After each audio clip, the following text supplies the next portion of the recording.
me gustaría compartir con vosotros algo que, bueno, a mí me ha hecho mucho bien y que espero que también os bendiga a vosotros, valga la redundancia, a vosotros. Y es que vamos a hacer un repaso por el álbum de fotos del Señor, de Dios, porque Dios tiene un álbum de fotos y vosotros y yo estamos ahí reflejados. Y me gustaría empezar, bueno, todos sabemos por qué es un álbum de fotos, para qué es un álbum de fotos. Ahí plasmamos pues los acontecimientos más importantes que nos ocurren en el día a día o cuando tenemos oportunidad de hacer algo extraordinario. Y el Señor está incluido también en ese tiempo. Y quizás, como en todo álbum de fotos o en todos los acontecimientos, una misma experiencia, una misma actividad, a unos les trae una cosa a la cabeza, a otros les trae otra cosa, a otros simplemente no les dice nada. Pasan desapercibidos. Y me gustaría empezar, espero que se vea, con la primera foto. Por favor, en control, ¿pueden pasar la primera foto? Ahí. ¿La veis todos? ¿Sí? Os dejo unos segundos. ¿La veis? Algunos estáis leyendo el texto. Y ahora, brevemente, a alguien, no quiero que me diga lo que es, porque ya lo veo, pero ¿a alguien le recuerda algo, algún momento, algún episodio de su vida, esta foto? ¿Podéis levantar la mano para saber yo más o menos si hay alguien? Gracias. Muy bien. ¿Y alguien me puede decir que le recuerda, simplemente en una frase, qué es que le recuerda? Porque supongo que a todos será lo mismo. A los jóvenes ya sé que no. De aquí, ninguno. De 30 años para abajo, ninguno. Me va a centrar en este sector. Antonio, tú has levantado la mano, ¿verdad? Juste. ¿Has levantado la mano? ¿Qué es? ¿Qué te recuerda?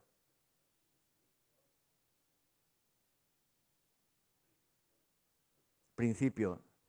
Muy bien. ¿A mí sabéis qué me recuerda?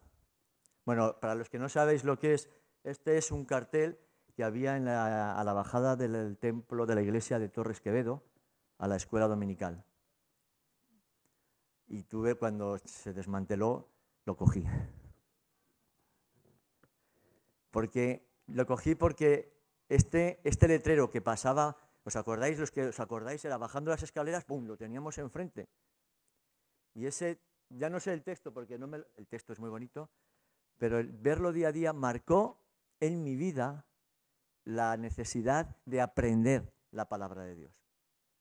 Y cuando yo veo este texto, que lo tengo en mi casa, colgado, cuando lo veo, me acuerdo de cuando Dios puso en mí el deseo de aprender de la palabra de Dios. Foto 2, por favor.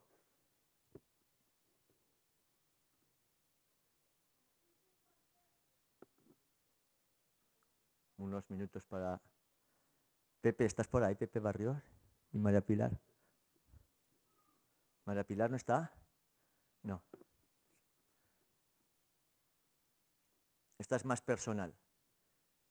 ¿Qué me recuerda esta foto? Porque es importante en mi vida. He elegido fotos que han marcado mi vida, no al azar, que han marcado. ¿Por qué es importante? Bueno, ese chico de pantalón corto con una chaqueta y una Biblia en la mano soy yo. Por si no os habíais dado cuenta. La que está al lado es mi hermana Jovita. El que no sé, ya supongo que me lo dirá Pepe Barrios o María Pilar, ¿quién es el chico que está detrás de mí? Y sí, el que está detrás del chico es el Montiel, el padre de María Pilar, y la que está en la puerta, que no se ve muy bien, es mi madre. Bueno, tendría yo 4 o 5 años aproximadamente, y es cuando empecé a ir a la iglesia, y aprendí, en paz me acostaré, y así mismo dormiré, porque solo tú, Señor, me haces vivir confiado. ¿Os acordáis de la primera foto? La escuela dominical. La segunda foto, aprendía la palabra de Dios. Y los hermanos que nos hacíamos la foto. Otra foto que impactó, que tiene un sentido muy grande en mi vida, es la tercera, por favor. Bueno, ese chico guapo que está en medio Ese mozo, no sé si lo habréis descubierto quién es. Ese es Jesús Monje. ¿Está Jesús? No, vaya, menos mal. Que no le he pedido permiso. Mi hermana Jovita y yo, ¿por qué es importante? Este hermano formó parte de mi familia en momentos de dificultad. En momentos de dificultad familiar, marcó a mis padres y es un hermano muy querido y respetado, aunque a veces él y yo tenemos nuestras diferencias, pero es un hermano al que quiero de qué manera. Y él fue el que en un momento determinado, cuando vino a mi casa y yo tenía mi habitación, y creo que lo he dicho alguna vez, mi habitación llena de propaganda en aquella época subversiva, como la bandera de la República, una foto del Che Guevara y cosas así, y me preguntó que por qué tenía eso yo en mi habitación, y yo le dije, porque yo quiero ser un revolucionario. Y me dijo, ojalá un día seas un revolucionario para Cristo. Y modestia aparte, y para el Señor sea la gloria, creo que lo soy. Versículo 4, no, foto 4. Foto 4, ya. Bueno, esta foto refleja mucho más de lo que estáis viendo, mucho más. Con esta foto podría contaros, mis padres después de este tiempo con Jesús Monje se apartaron de la iglesia. Y yo me aparté de la iglesia, evidentemente, no iba a venir con ese añito. Y me obligaron, no sé si se nota, pero me obligaron a hacer la primera comunión. Esta es la foto que más sonriente estoy. Iba a traer otra, pero ¿sabéis por qué? Porque yo ahí, con 10, 12 años, era consciente de que estaba haciendo el payaso. No porque hiciera la comunión, sino porque el sentido que eso tenía, después de lo que ya había escuchado y aprendido con pocos años, no tenía sentido. Yo no creía que el cristianismo fuese así, que ser cristiano fuese una parafernalia religiosa de vestirte de marinerito o de almirantito o de flamenquito, da igual. Yo era consciente de que el cristianismo con 12 años era algo más. De hecho, de ahí pasé a ser monaguillo. No he traído fotos porque no las tengo. Pero este acontecimiento marcó mi vida para ser todavía más revolucionario. Para decir, yo no voy a creer o yo no voy a consentir que este Dios del rey de bastos sea el que hay en mi vida. Esta es otra foto. Y la última. Bien.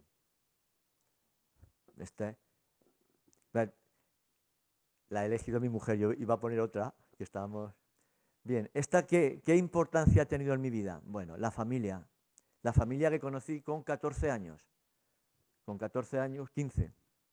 Con 15 años entré a formar parte de los gorrones de esta familia donde podía cenar todos los días, donde tenía 4 hijas, o tienen, vamos, 4 hijas guapísimas. No voy a decir nada porque aquí tengo ya 2 y no voy a decir nada. Pero algo que marcó mi vida, lo que con esta familia he aprendido y actualmente con mi mujer, ¿verdad? No es casualidad, no he puesto esto para quedar bien delante de mi mujer, sino porque también es un episodio de mi vida que quedó marcado, porque fue una contestación a algo que había en mi corazón y que Dios tenía muy pendiente, estaba muy pendiente de mí. Ya no hay más fotos mías. Como os decía, vamos a ver un poquito rápido lo que Dios, el álbum de Dios para nuestras vidas también. Porque seguramente tú también tienes este álbum. He puesto fotos mías, porque claro, vuestras vidas no las conozco, pero me gustaría que a lo largo de esta pequeña meditación pudierais pensar también en esos momentos que podéis palpar en una foto, en un jarrón, yo qué sé, en cualquier cosa que digas, mira, pues esta Biblia, además es verdad, esta Biblia también tiene un significado, alguien me la regaló, bueno, alguien no, mi mujer, y en un momento también importante en mi vida, que te hace recordar lo que estabas pasando y cómo Dios proveyó o solucionó o bendijo, ¿de qué manera? Y fijaros que Dios también tiene su propio álbum. Fijaros una cosa, el universo, voy a ir leyendo para no perder el guión y así ir más rápido, el universo nos da la evidencia de que hay un ser creador, no solo por las leyes que lo rigen, sino también por su hermosura.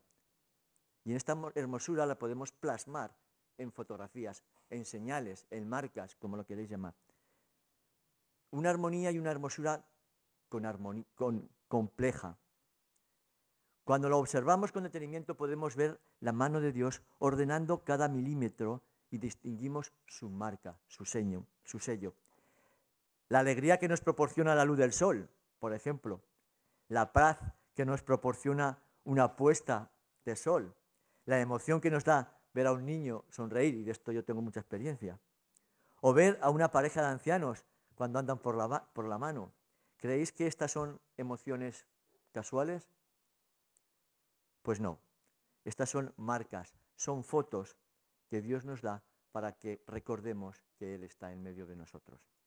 A lo largo de la Biblia y del Antiguo Testamento podemos ver cómo cada vez que Dios obraba de una forma poderosa, le indicaba al pueblo que levantasen un altar o un montículo con piedras.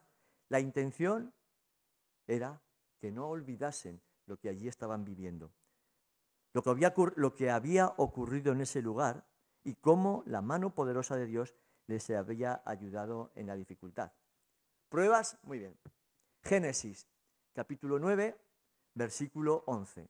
¿Alguien sin mirar no sabe de qué va? Normal. Estableceré mi pacto con vosotros y no extenderé ya más toda carne con aguas de diluvio, ni habrá más diluvio para destruir la tierra. Y dijo Dios, esta es la señal del pacto que yo establezco entre mí y vosotros, y todo ser viviente que está con vosotros, por siglos perpetuos. Versículo 17, dijo pues Dios a Noé, esta es la señal del pacto que he establecido entre mí y toda carne que está sobre la tierra. ¿Sabéis de qué estamos hablando?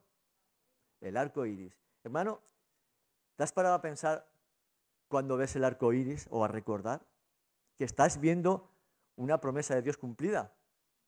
Sí, los científicos dicen que eso es la luz solar, que se descompone en colores. Vale, perfecto. ¿Y por qué no? Sí, es verdad. La luz solar se descompone al pasar por el agua, es verdad, por un prisma.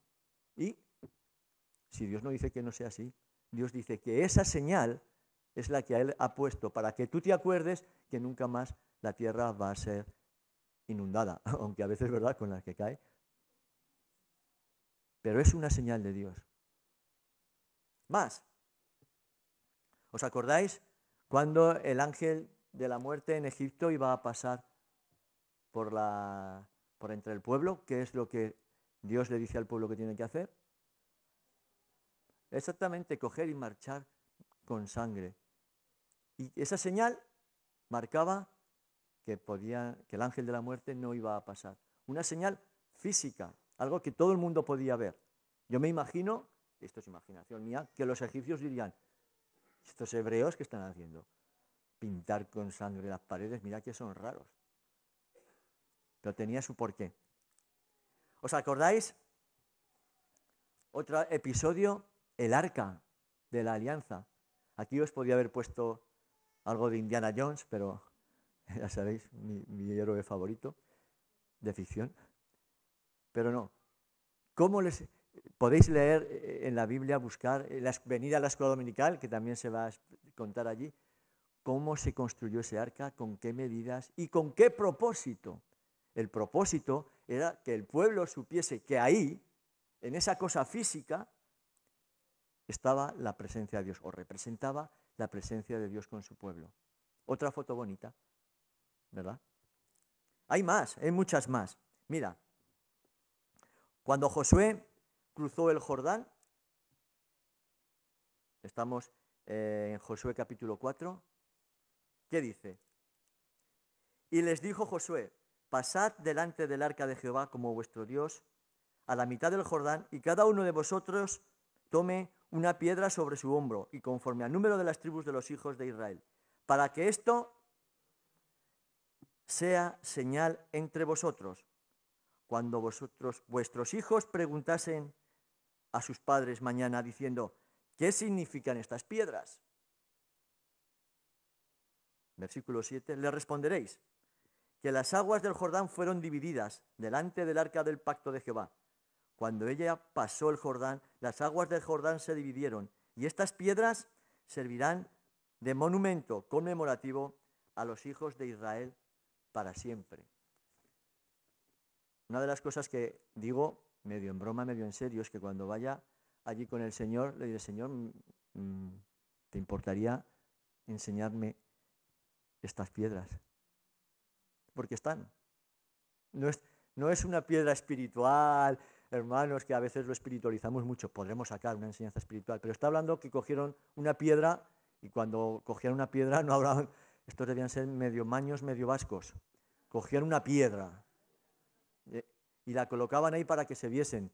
Cuando daban la gloria a Dios no lo hacían con un montículo como cuando vamos a hacer marchas que vemos la GR11 y vemos ahí unas piedrecitas montadas por aquí sí, por aquí no, ahí montaban unos obeliscos para que se viese bien, porque lo que estaban viendo, lo que estaban recordando no era cualquier cosa, era la manifestación de la gloria de Dios. ¿Podemos ver más fotos? No he puesto todas, porque imaginaros la cantidad de fotos que hay en este álbum, inmenso.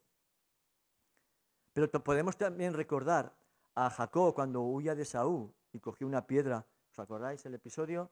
Podéis verlo, si no, en Génesis 28, cómo se recostó y cómo Dios le habló, Dios le hizo extensivo de la promesa de Abraham, de Isaac. Y él cogió y ¿qué hizo?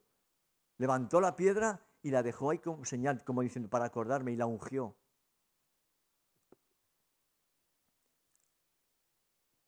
Una de las características de estos momentos o situaciones es la imposibilidad de que los hombres pudiesen solucionar el problema por sí mismos. Y empezaba el desánimo, la queja, y entonces empezamos a pensar que Dios no está. Y nos olvidamos. Una de las cosas que el Señor me ponía en mi corazón a la hora de tener esta meditación para mí, es que en los momentos de dificultad, Jesúsín, acuérdate, ¿dónde hay una foto? ¿Dónde hay una marca? ¿Dónde hay una señal en la que viste la gloria de Dios? En la que dijiste, Señor, se acabó. Hasta aquí hemos llegado. Y sin embargo, zas. Cuando somos débiles, aparece el poder de Dios. Y entonces hay algo que te marca. Ya habéis visto algunas de las cosas. Tengo más, tengo muchas más. Porque la misericordia de Dios es infinita. Y día a día Él nos va marcando. Y te vas apuntando esto. Ay, pues esto me recuerda aquel día que, aquella ocasión que. Os contaría una historia, pero no quiero alargarme mucho. Que hasta el Canal Plus utilizó Dios para hablarme.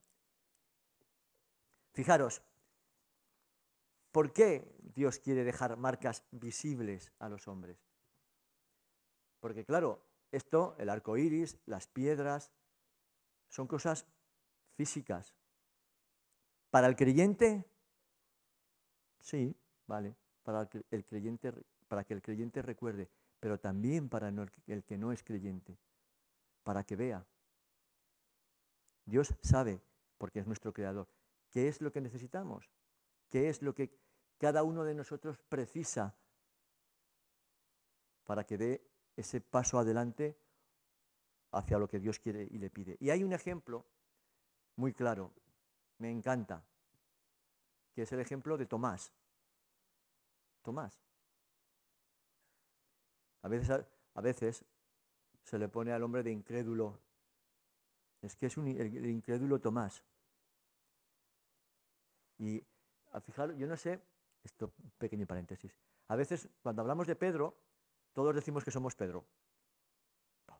Porque claro, al fin y al cabo Pedro impetuoso, pero luego mola, ¿no? Que el Señor cómo lo cuida, cómo le dice, ay Pedro, pero todos decimos, yo soy Pedro, pero a poco se he oído decir que eran Tomás.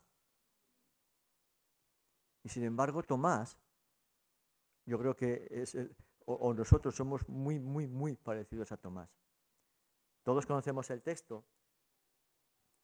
Y dice que, en el Juan 20, del 1 al 24 tenemos el relato, pero nos centramos en el 24 y 25, dice, pero Tomás, uno de los 12, llamado Dídimo, no estaba con ellos cuando Jesús vino. Y le dijeron, pues, los otros discípulos, al Señor hemos visto. Y les dijo, si no viere sus manos la señal de los clavos, y metiere mi dedo en el lugar de los clavos, y metiere mi mano en su costado, no creeré. Fijaros, en el álbum de Dios, esta foto es la más importante. Es la más importante. ¿Cuántos hay en la Biblia que reclamaran ver a Jesús resucitado para tocar las señales? Que yo sepa, Tomás. Y a veces, o en ocasiones, lo tachamos de incrédulo. Pero es que es como nosotros. Necesitamos, Tomás necesitaba tocarlo. ¿Y pecó por eso? ¿Jesús le dijo que pecara? No. Yo me hago una pregunta personal y es esta. Ya sabéis que a veces hago cosas muy raras. Bueno, Señor, si tú resucitaste, bueno, vamos a ver, mal planteado. Señor, cuando tú resucitaste, ¿por qué no resucitaste con un cuerpo perfecto? Con tu cuerpo. Y resucitaste con las marcas. Un poco de aprensión, ¿no?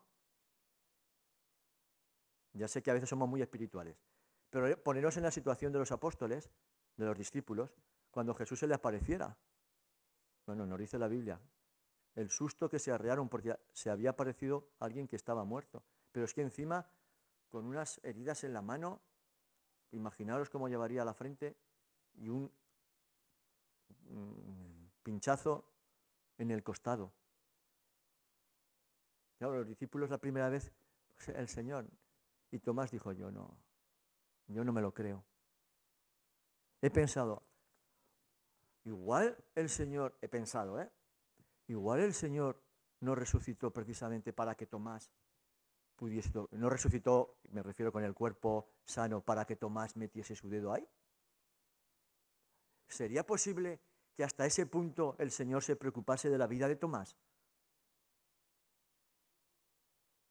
Pensaba, cuando Pedro lo negó, Pedro se fue, dice la Biblia, que Pedro se volvió a pescar, pasó olímpicamente de él. Y cuando resucitó, Jesús le dijo ir a decírselo a las mujeres o a los discípulos y a Pedro. El Señor se había resucitado pensando en Pedro. Pues puede ser, y esto es de mi cosecha, que el Señor pudiese mantener esas marcas para que Tomás creyese. Fijaros, ¿cuántas veces nosotros necesitamos que esas marcas se hagan visibles?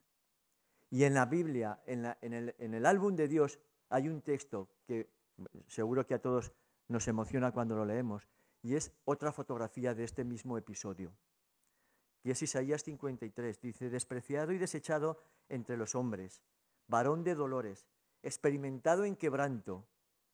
Fijaros las marcas, ¿eh? Y como que escondimos de él su rostro, fue menospreciado y no lo estimamos. Ciertamente llevó nuestras enfermedades y sufrió nuestros dolores. Y nosotros le tuvimos por azotado, por herido de Dios y abatido. Mas él herido fue por nuestras rebeliones, molido por nuestros pecados. El castigo de nuestra paz fue sobre él, y por su llaga fuimos nosotros curados. Es que no podía resucitar limpio, porque nosotros necesitamos ver esas llagas. Y estamos hablando de Isaías. Es una profecía que estaba describiendo al dedillo lo que Tomás pudo experimentar palpando. Angustiado él y afligido no abrió su boca, como cordero fue llevado al matadero, y como oveja delante de sus trasquiladores se enmudeció, y no abrió su boca. Por cárcel y por juicio fue quitado, y su generación, ¿quién la contará? porque fue cortado de la tierra de los vivientes, y por la rebelión de mi pueblo fue herido. Y se dispuso con los impíos su sepultura, mas con los ricos fue en su muerte, aunque nunca hizo maldad, ni hubo engaño en su boca. Aquellas marcas impactaron la vida de Tomás sin lugar a dudas. Solo hay que ver la contestación. Señor mío y Dios mío. Esas marcas, esas huellas, eran la prueba irrefutable de que aquel era el Señor. Las marcas en esas manos que tantas veces habían obrado milagros, que habían consolado tanto desconsuelo. ¿Os acordáis de la mujer? Esos pies que habían recorrido cientos de kilómetros para llevar un mensaje diferente, un mensaje de salvación, de paz, de amor, a hombres y mujeres que estaban allí, en los pueblos de Israel. La marca en el costado, cerca del corazón.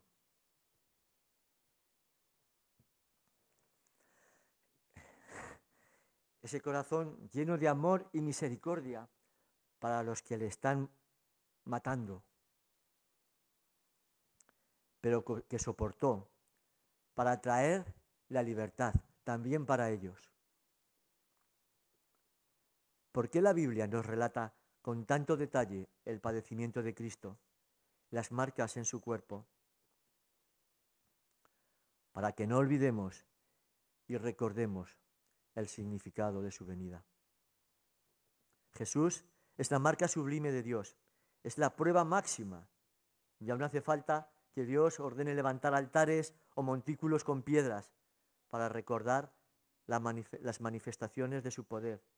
Cristo es la piedra angular, la piedra clave que sostiene todo el edificio.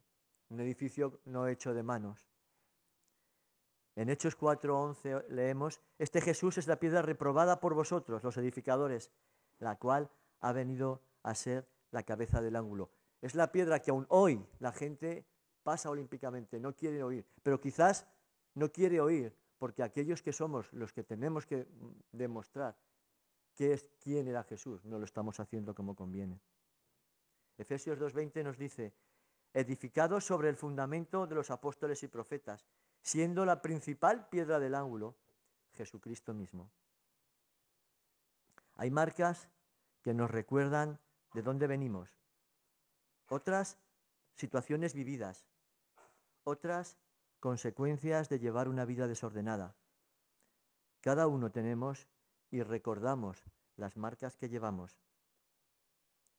También hay marcas que nos recuerdan cómo Dios en su infinito amor y misericordia obró con poder por medio de Jesucristo para que tú y yo podamos vivir una vida con sentido y con un propósito. En Juan 5:24 encontramos: de cierto os digo, el que oye mi palabra y cree al que me envió, tiene vida eterna, y no vendrán a condenación, mas han pasado de muerte a vida. Segunda de Timoteo 2:19, pero el fundamento de Dios está firme, teniendo este sello.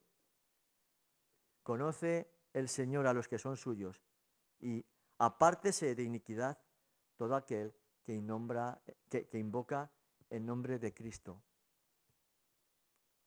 Apocalipsis 9:4, y se les mandó que no dañasen a la hierba de la tierra, ni a cosa verde alguna, ni a árbol, sino solamente a los hombres que no tuviesen el sello de Dios en sus frentes. ¿Qué marcas hay en tu vida que te recuerden esos momentos de angustia, donde no veías la luz, pero que de repente la mano de Dios entra en acción y todo se transforma? ¿Puedes recordarlas? ¿Puedes hacer memoria de estos momentos? ¿Tienes el sello de Dios en tu vida? ¿Has adquirido el billete para la vida eterna? Si no es así, no tardes en tomar la mayor y mejor decisión de tu vida, que es acercarte a Jesús y dejar que Él tome el control. Deja que Él sea tu Señor pero tienes que pedírselo. Él no te va a obligar. Él no te va a forzar a hacer nada, algo que no quieres. Él quiere ser el Señor de tu vida. Pero tú tienes que dar el primer paso de fe. Y aquellos que sí que hemos dado este paso de fe, podemos hacer memoria, ahora o luego, cuando quieras, y anótalo. Esos momentos en los que dijiste, Señor, estaba hundido, no había camino, no había senda, me veía ya abocado al precipicio, pero ahí apareciste tú. No sé cómo, apareció este hermano, apareció este ángel y saltó, abrió la senda.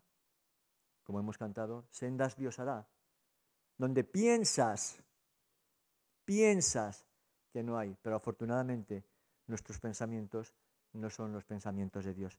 Que Él nos ayude a recordar, a hacer memoria de estos momentos, para darle la gloria, la honra, y nos van a servir para tomar fuerzas, para emprender cosas todavía mayores de las que hasta ahora hemos hecho. Que el Señor nos bendiga.